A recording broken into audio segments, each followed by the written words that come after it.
Most advice to quit porn fails because it treats men like they're little kids. Most advice is literally just, don't do it. That's completely useless. A lot of men, they don't need more lectures. They need systems instead. If you don't know me, my name is Krishna, and I help young men quit their porn addictions. When I was finally able to quit porn, when I had stopped relapsing, it was because I created two types of systems for myself. System one was a system that I could use to basically stop relapsing, right? It was a relapse prevention system in a certain sense. And then system two was a system to just become the type of person that I wanted to be, right? And that type of person, and you can probably relate to this, is the person who doesn't need porn in his life anymore, right? Those were the two systems that I created. And this is something that I learned from James Clear's book, Atomic Habits, which is that everybody has the same goals. A lot of dudes, they want to quit porn. Of course they do. It's the person with the right system who wins. Because at the end of the day, the universe is comprised of systems. It's comprised of inputs and outputs. I tried all of the motivation. I tried all of the hype content. Just take cold showers every single time you feel an urge. Just do push-ups. Just do this and this and this. I tried that. But that system didn't work for me. Because what are you going to do when it's 11:40 p.m. and you feel an urge? Are you suddenly just going to be, oh yeah, I'm just going to go and take a cold shower? No, of course you're not going to do that. And when I tried all these hype motivational tips, none of them worked. But when I actually built a system that helped me stop relapsing, that prevented me from relapsing, I was actually able to quit porn. And so the reframe that I want to give you is that the motivation that you feel, you might get a sense of motivation every single time you watch a NoFap video, for example. And you're like, yeah, I'm not going to quit. I'm not going to watch porn anymore. I'm never going to do this again. This is bad for me. You get that sense of motivation. But that's a fragile foundation because motivation is a sine wave, right? It goes up and then it goes down again. Then it goes up and then it goes down again. It's not a reliable method to actually do anything. Discipline, on the other hand, it comes from design. It comes from systems. It comes from creating things that make the discipline automatic. So you don't even need to rely on motivation anymore. But we need a system that, because the version of you at 2 a.m., is he motivated? When he's feeling that urge, when he's really, really horny, when he wants to relapse, when he wants to watch porn, but he knows he shouldn't? You think he's gonna have motivation? He's gonna have motivation, but that motivation is gonna be to watch porn. He needs systems. And so you can't only plan for the strongest version of you, right? The most disciplined, or the most motivated version of you, rather. You need to plan for your weakest self, right? You need to plan for that version of you at 1, 2 a.m. who doesn't have any motivation. Real improvement in this is a skill. Discipline it's not a trait, it's a skill just else. But the thing is that like discipline has certain components to it, certain systems to it that make it work. The first thing is emotional regulation. The reason why we watch porn, the reason why we keep relapsing on NoFap is because when we get the urge, we are emotionally dysregulated. Some stressful event should happen in our lives, for example. And we don't know how to cope with that. We don't know how to deal with that. So what do? We turn to the thing we know gives us some pleasure and some relief, and that's porn. And the porn only causes more shame and more discomfort and more stress, and so then it leads back into porn, and then it becomes this self-reinforcing cycle. I think the second component, discipline, is impulse control. And I think this kind of relates to emotional regulation in some senses. Impulse control just means that you can feel something, but that doesn't mean you need to act on it. I could feel extremely angry right now and want to hit somebody who's next to me, but I'm not going to do that. And I think that part of being disciplined is separating how you feel, what you do. Those are two separate things. Those have to be two separate things, because if we only rely on what we feel to get things done, we're not going to get anything done. Civilization wouldn't really exist if we only just did what we felt like doing. At that same time, if you feel something, if you feel like you want to do something, you don't have to do it. I know that might seem really, really simple, but I don't think a lot of people know that. You can feel something, doesn't mean you need to act on it. You can let the feeling be there, but you don't need to do that thing. You can feel the urge to watch porn. You can. I mean, I feel horny all the time. Of course I do. I'm a dude, right? That's just part of being a guy, right? That doesn't go away when you quit porn. The difference is that the previous version of me, he would have felt that urge. And instantly, he would have been like, yeah, I'm just going to load up my phone, go to the bathroom and watch porn. Right? That's what he would have done. But the version of me now, he might feel horny, for example. Don't indulge in it. I don't have to indulge in those lustful thoughts and feelings. They can just be feelings. I think that's the second component of discipline, in my opinion, which is impulse control. And the third one is actually environmental design. So when I changed my environment, and this was very, very interesting. Actually, there's a well-known story about this, which is that soldiers during Vietnam, the Vietnam War times, when they went to Vietnam, they were heavily, heavily addicted to opioids. Opioids is one of the most addictive things that you can take on this planet. The interesting thing is that when those soldiers, they were in Vietnam, when they came back to the US, guess what happened to them? They stopped taking opioids immediately. They were no longer addicted to this super addictive substance. Why? Because they changed their environment. Environment plays a huge role in this. I remember actually me and my family, we went on a little trip to Canada for a few weeks.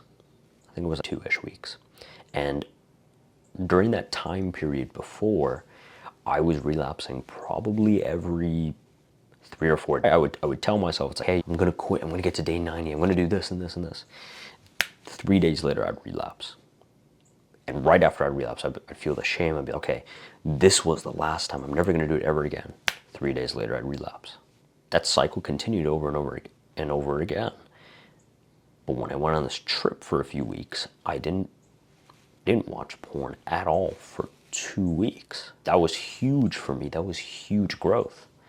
And so your environment actually plays a huge role in the behaviors that you do, right? Because when you're in a certain environment, your brain learns certain cues, then allow your brain to trigger certain emotions and do certain things. And so those soldiers in Vietnam, if you want to change what you do, then you need to change your environment as well. And so for me, the thing that really, really worked was something called relapse auditing. It's just a process of looking at why you relapsed, right? Why did you relapse, right? A lot of people, they relapse and they feel sad and they feel shame or whatever, and then they just move on from it. They tell themselves, I'm gonna quit, I'm gonna do this, I'm gonna do this. If you're an athlete, for example, and you play a game and you never ever watch your game tapes back, or you're gonna become a better athlete. You're gonna keep doing the same mistakes over and over and over again. You're gonna make the same mistakes over and over and over again if you don't review it back. If you're a baseball player, you tape your games, you hit the ball a certain way, but that doesn't make the ball go really, really far. And then you're just, oh, I gotta do better next time. I gotta do this, I gotta do this. That motivation that you feel in that moment is good to a certain extent, of course. But if you don't watch the game tape back, you will never know what was wrong with your swing. The same thing, the same principle applies to this. And so that's what relapse auditing is, which is that you need to look at, okay, what were the things that I was doing before I was relapsing? And I want you to just plan it all out, or just lay it all out. What were you doing?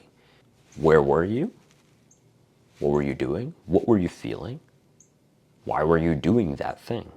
And if you start to ask all these questions, you start to notice a little bit, you start to notice some patterns. because relapsing at the end of the day is actually kind of a habit. It has certain cues that then trigger you to relapse. And so for me, for example, a very common time that I would relapse was a long day of school. I would come home, I'd go in my room, I'd sit on my chair, and I'd be scrolling YouTube shorts. And it was specifically those days when I had a huge amount of homework that I knew I needed to do, but I wasn't doing it. That's when I would relapse. That was a pretty common time. That's just one example. But that's a pretty common time that I would relapse. And that used to happen consistently over and over and over again. And that's when I started to notice, I was, okay, well, if I just change what I do when I come home from school, instead of just going into my room and scrolling on my phone for a little bit, maybe I can just go and maybe I can just go and spend time with my mom or something like that. Maybe I can do that homework that I know I should be doing, but I'm not doing. And so I think that for the men out there, for the guys out there who are addicted to porn, I think you need a combination of responsibility and compassion as well. Because shame is not an effective fuel source. It's not exactly a thing that makes you want to change. It's a form of punishment. And the thing is that punishment decreases in its effectiveness over time. You've definitely experienced this where you watch porn for a little bit, you feel amazing, you feel, wow, this feels so good, and then you bust. And then afterwards, you're like, oh my God, what have I done? How dare I? I shouldn't do this. I feel really bad. You feel shameful. You feel guilty about it. And then what happens 3 days later? You relapse again. Same thing with alcohol, for example. Many guys, they finish a night of drinking, and then they probably say to themselves, oh my God, I feel so bad. I'm never going to drink ever again. The next couple days later, they're out drinking again. Why? Because punishment decreases in its effectiveness over time.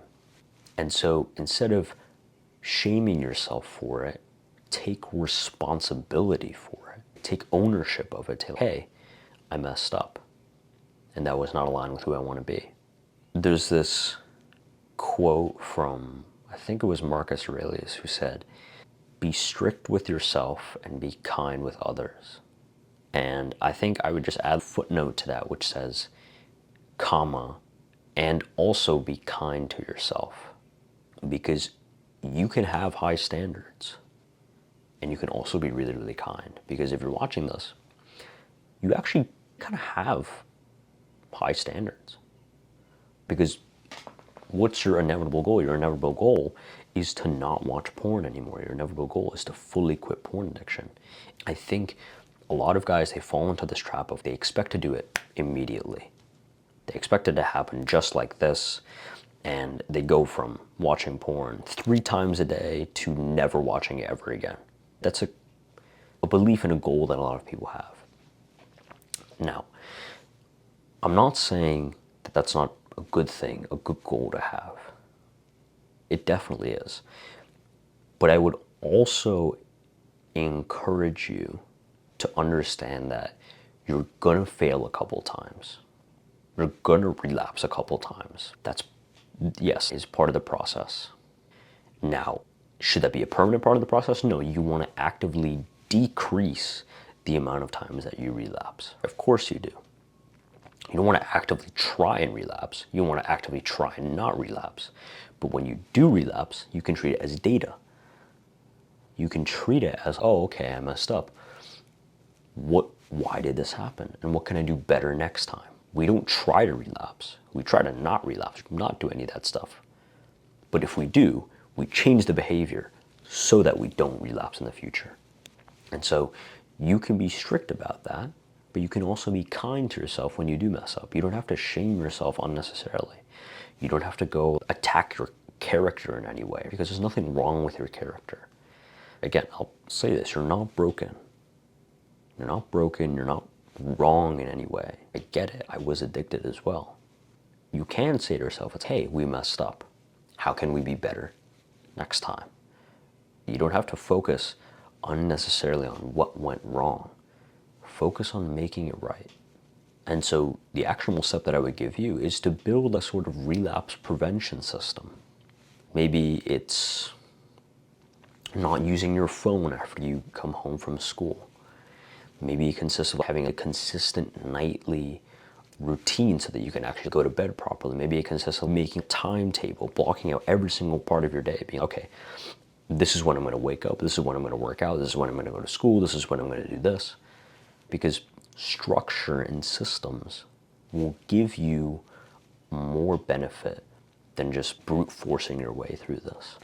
And so if you are serious about learning how to quit your porn addiction and you want an actual system that you can use in real time so that you don't relapse, then you can go and you can click the first link in the description down below. It's completely free. It's a completely free framework that you can use in real time so that you don't relapse. And this is for the people who want to quit porn. They know that porn is not part of who they want to be, but they keep relapsing, they keep feeling, they keep getting to day 3 and day 4, and they wonder why they can't resist the urge. It's because you don't have to resist the urge necessarily. You just have to learn how to manage them. And that's what the framework will teach you. Again, it's available there for you, and it's completely free. Take care, bro.